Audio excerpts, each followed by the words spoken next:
La siguiente clase corresponde a la clase de electroestimulación muscular, donde veremos la aplicación de este tipo de corrientes en personas que presenten lesión del nervio periférico. Nosotros ya sabemos algunos temas asociados a esto, qué cosas deberíamos entender frente a la aplicación de un músculo cuando nosotros queremos electroestimularlo. Veremos si es que existen diferencias o no entre el músculo sano y el denervado y los efectos que ya hemos mencionado anteriormente en la clase previa a esto y algunos tipos de electroestimulación que ya conocemos, pero que veremos hoy día otro tipo de electroestimulación. A nivel general, sabemos que existe evidencia que nos muestra la aplicación de electroterapia en pacientes que presentan algún deterioro a nivel muscular y por lo tanto podemos encontrar esa evidencia cuando nosotros utilizamos estos metabuscadores en, por ejemplo, PubMed.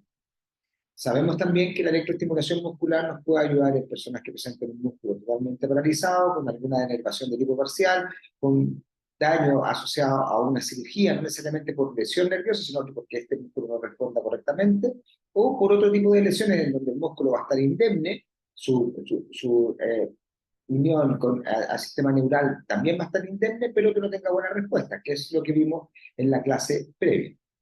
Dentro de eso, nosotros lo que buscamos con la electroestimulación es sustituir el control normal y aislar el músculo muchas veces para poder activar a estas fibras musculares. En este caso, en lo que veremos el día de hoy, vamos a tener un primer análisis respecto de lo que significa la aplicación general, pero específicamente en ciertos grupos que puedan presentar denervación en las fibras. ¿Qué es lo que ocurre cuando hay lesión neurológica? Lo primero que tenemos que ver es que cuando hablamos de una lesión nerviosa periférica, vemos estos tres tipos de patologías, que son la neuropraxia, la axonotmesis y la neuroetmesis, donde la primera tiene que ver con la compresión, la otra con una lesión parcial y la última con una lesión severa de nervio periférico.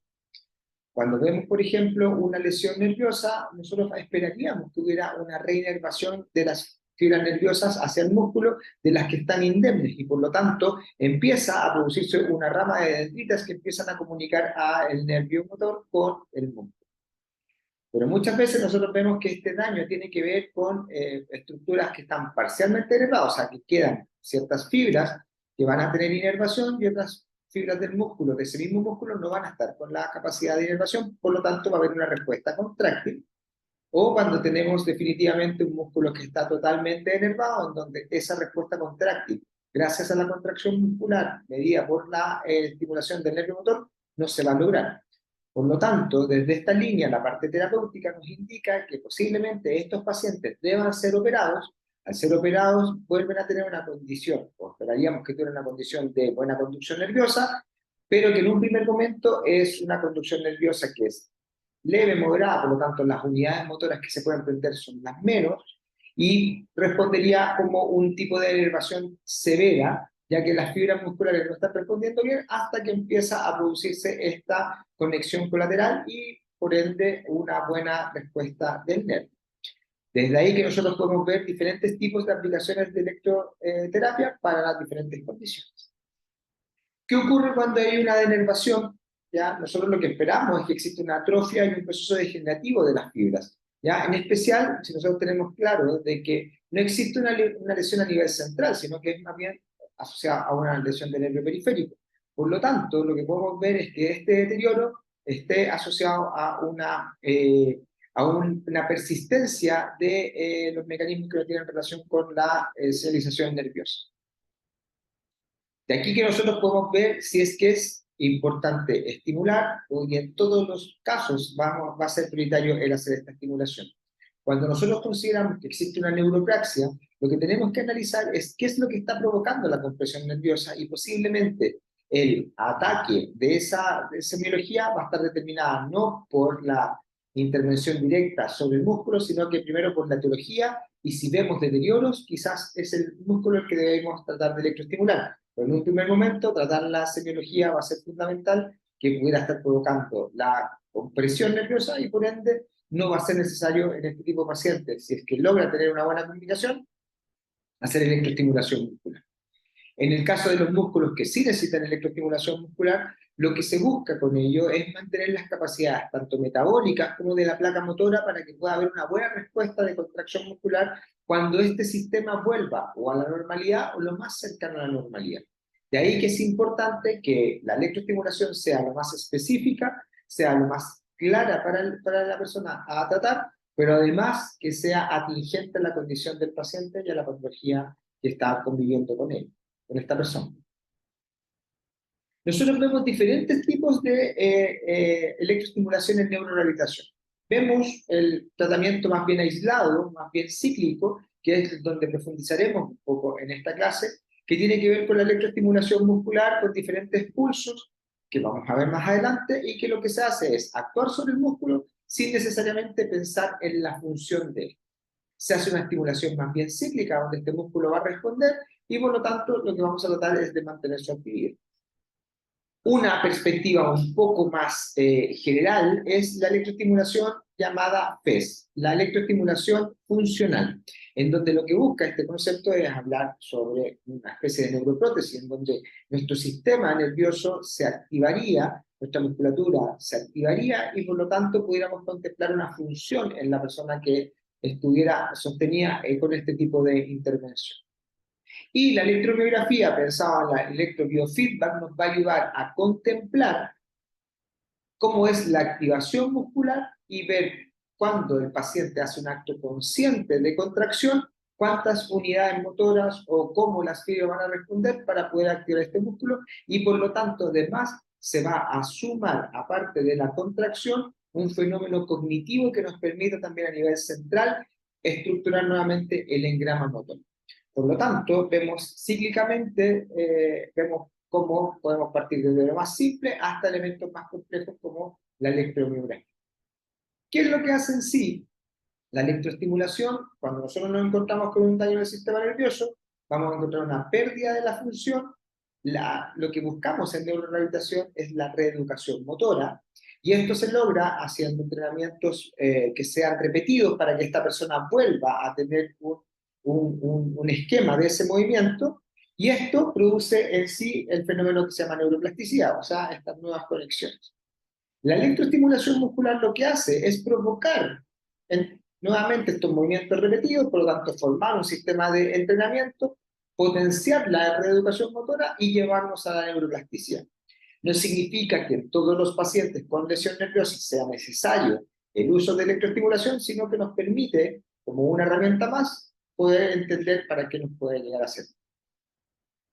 Lo que vemos en esta imagen corresponde a las FES, en donde, como podemos ver, existen electrodos que están aplicados, en este caso, en extremidad inferior, en pierna y en pie, para que cuando el paciente dé un paso, y por ejemplo, en este caso estuviera con un pie equino, al hacer una activación de alguna de estas vías, estos electrodos manden una descarga eléctrica y busque la dorsiflexión y así el paciente pueda hacer un apoyo correcto en su marcha.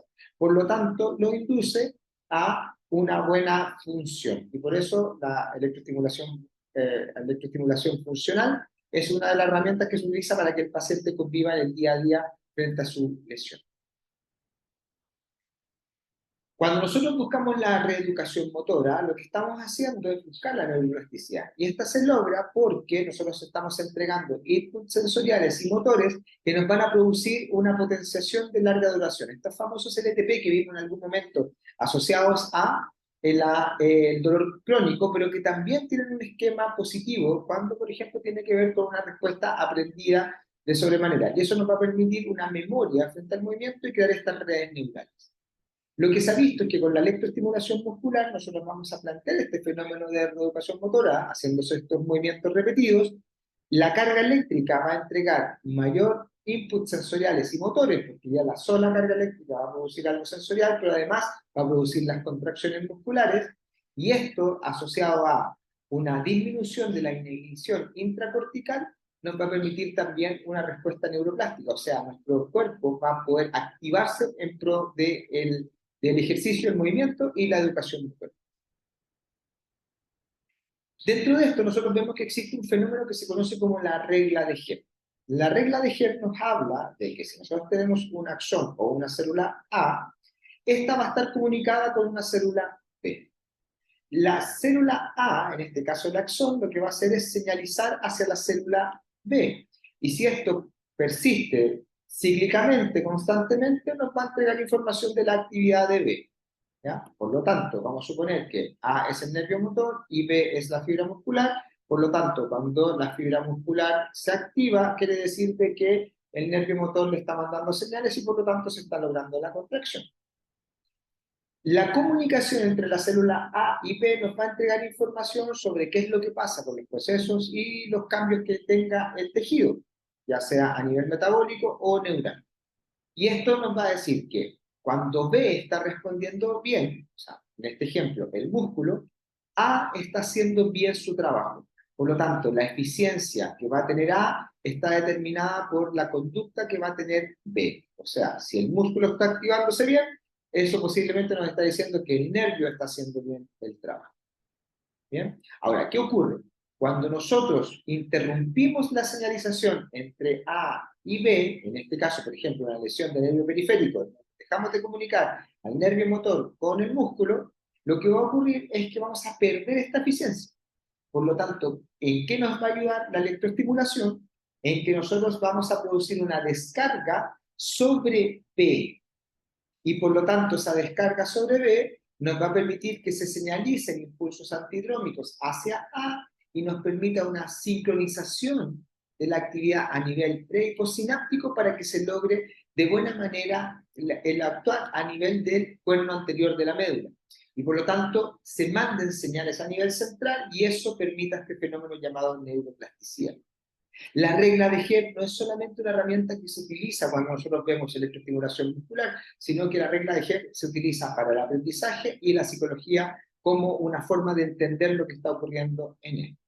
En este caso, entonces, la electroestimulación no es que vaya a actuar sobre A, sino que la electroestimulación va a actuar sobre la fibra muscular y esto va a señalizar hacia el axón y por lo tanto va a tratar de darle señales a este sistema para que por el asta anterior de la médula llegue alguna señal a nivel central y por lo menos nos permita tener un esquema de movimiento. ¿Qué vemos? En general vemos que para poder actuar, nosotros si queremos estimular una fibra nerviosa, en este caso la fibra nerviosa motora, el umbral de esta fibra es bastante más pequeño que el umbral directo de la fibra muscular.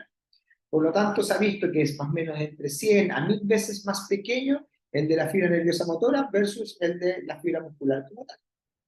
Por lo tanto, la electroestimulación, para poder cumplir con su acción, va a necesitar de una forma de pulso adecuada, una frecuencia adecuada, una duración o ancho de pulso adecuado, así como una intensidad. Y con estos dos últimos puntos nos podemos enfocar nuevamente en la curva de fuerza-duración, donde vemos que en músculos que presentan denervación vamos a necesitar un ancho de pulso mayor con una intensidad más alta versus músculos que no tengan problema de inervación y por lo tanto puedan tener una mejor respuesta con anchos de pulso más pequeños y con intensidades más bajas. Cuando ya se hizo una acción asociada a la electroestimulación, se observa de que lo más bajo que puede ser el ancho de pulso para lograr la electroestimulación es 200 microsegundos. Pero en personas con denervación vamos a necesitar anchos de pulso muchísimo más grandes. ¿Ya? Y los rangos de frecuencia, que van a ser para poder provocar una descarga, van a ir entre los 10 y los 50 Hz, pero especialmente cuando las personas presentan denervación, vamos a encontrar que en la extremidad superior podría ser una recomendación aplicar entre 18 a 25 Hz y en extremidad inferior de 12 a 16 Hz para poder lograr el estímulo, y eso, habiendo analizado y estudiado al paciente, poder llevarlo a contracciones mantenidas, ya sea de corta duración o de mayor duración en base a la evolución del mismo.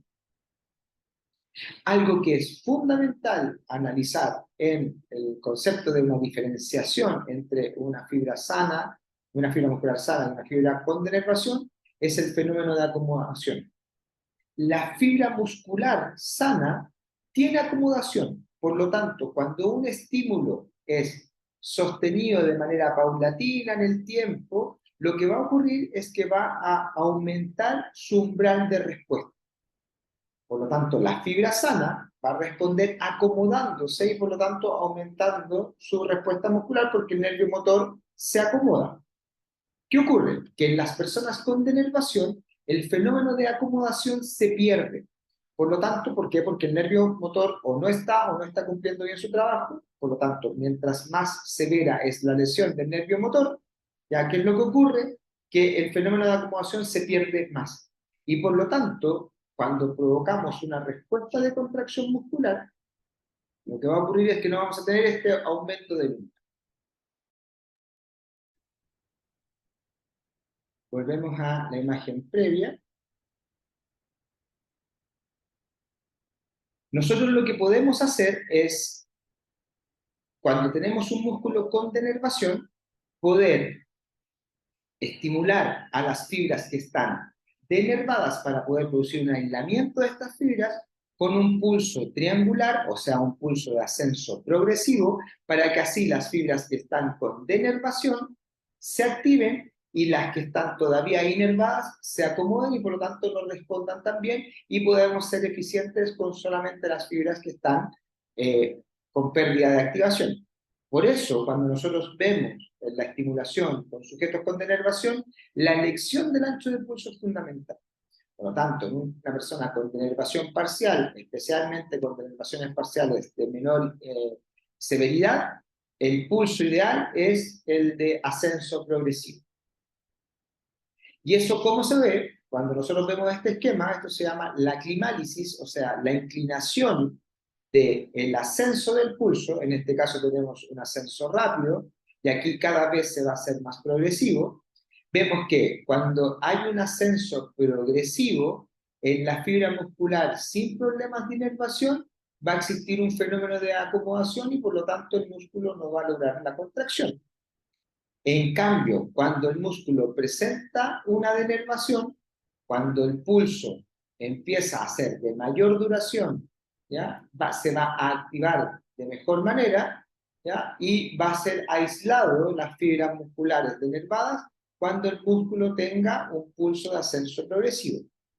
La forma de contracción es como se ve acá. Se ve una forma de contracción de tipo vermicular, o sea, como si fuera un gusanito que estuviera pasando. Y por lo tanto, no es una contracción como la que podemos ver en nuestros músculos, sin problemas de inervación, sino que es casi una suerte de fasciculación sin ser ese tipo de definición por las frecuencias que nosotros vamos a aplicar o las formas de pulso que vamos a ver.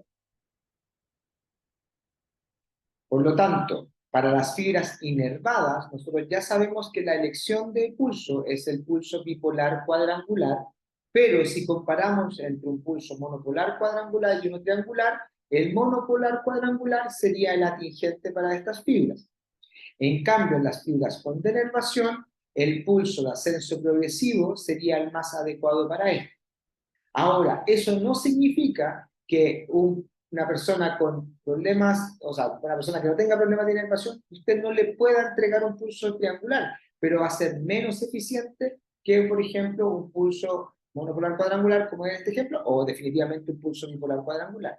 Y lo mismo ocurre en una persona, en una fibra denervada, donde yo también podría aplicar estos otros pulsos, como el monopolar cuadrangular o el bipolar, pero la verdad es que en la persona con denervación, para poder ser más eficiente con respecto a las fibras musculares que quiero actuar, deberíamos pensar en el pulso de ascenso progresivo. Y pensando en esto, ya hemos visto en las imágenes y hemos conversado lo que ocurre con la curva de fuerza-duración y la respuesta muscular. Vemos que la rheobase en el músculo denervado está más arriba, en el músculo inervado está más abajo en cuanto a la intensidad, y la necesidad de anchos de pulso cuando el músculo está inervado normalmente son más bajas que cuando nos encontramos frente a denervación. Por lo tanto, esta rheobase va a ser fundamental en la elección de nuestro paciente. Ahora, para terminar, ¿qué va a ser lo que vamos a ocupar y cómo vamos a decidir? Cuando nosotros hacemos aplicaciones frente a personas con denervación, en las primeras sesiones lo que vemos es la forma de contracción. Por lo tanto, lo que se hace es entregar pulsos aislados con grandes pausas debido a que la placa motora está con problemas y por lo tanto puede haber una fatigabilidad metabólica tanto del músculo como de la misma placa motora. Por lo tanto, se necesitan tremendas pausas versus lo que ocurre en un músculo con inervación, en donde esas pausas no existen. Cuando ya hemos estudiado y analizado al paciente, podemos convertir estos pulsos en pequeñas frecuencias y entregarlos como veíamos anteriormente para hacer especies de trenes con estos pacientes. Pero en una primera instancia lo que se hace es la aplicación de pequeños pulsos entregados a los pacientes. Por ejemplo, en una persona que estemos entregando un pulso monopolar cuadrangular, y nosotros elijamos un gran ancho de pulso, entre 30 a 300 milisegundos, quiere decir que lo más seguro es que ese músculo tenga una denervación severa. O sea, no tenemos ninguna fibra que pueda acomodarse, porque sabemos que las fibras sanas se van a acomodar y por lo tanto ese músculo quizás no tiene ninguna. Por lo tanto, no me interesa el pulso de ascenso progresivo y necesito de un gran pulso con un ascenso rápido para que se activen lo más rápido posible las fibras. Se aplica un pulso de 30 a 300 milisegundos. Mientras más severo es, más grande es el ancho de pulso. Y se da una pausa de 4 segundos. O sea, muchísimo más grande que cualquier otra pausa. Y eso, en una primera instancia, se hacen aplicaciones de 5 pulsos para ver cómo responde el músculo y después se puede hacer una aplicación más continua. Cuando tenemos un músculo con denervación severa, aplicamos este tipo de onda. Cuando tenemos una denervación parcial, en donde esa parcialidad es menor a severa o hasta leve, el pulso de ascenso progresivo es el más útil porque nos permite la acomodación de las fibras que todavía están inervadas. Por lo tanto, también en este pulso podemos utilizar anchos de pulso de 30 a 300 milisegundos, lo más cercano quizás a los 30 mientras menor sea la denervación, y lo más cercano a los 300 mientras mayor sea la denervación, pero todavía sea parcial. Y al igual que en el modelo anterior, se entrega con grandes pausas para poder lograr evitar la fatiga tanto de la placa como del músculo. Y eso también se entrega en pulsos progresivos, los cuales van a ser aplicados en el paciente para ser analizados y luego ver qué es lo que ocurre con este para poder después hacer estos testes. Por lo tanto, en un paciente con denervación parcial, el pulso ascenso progresivo es el más atingente.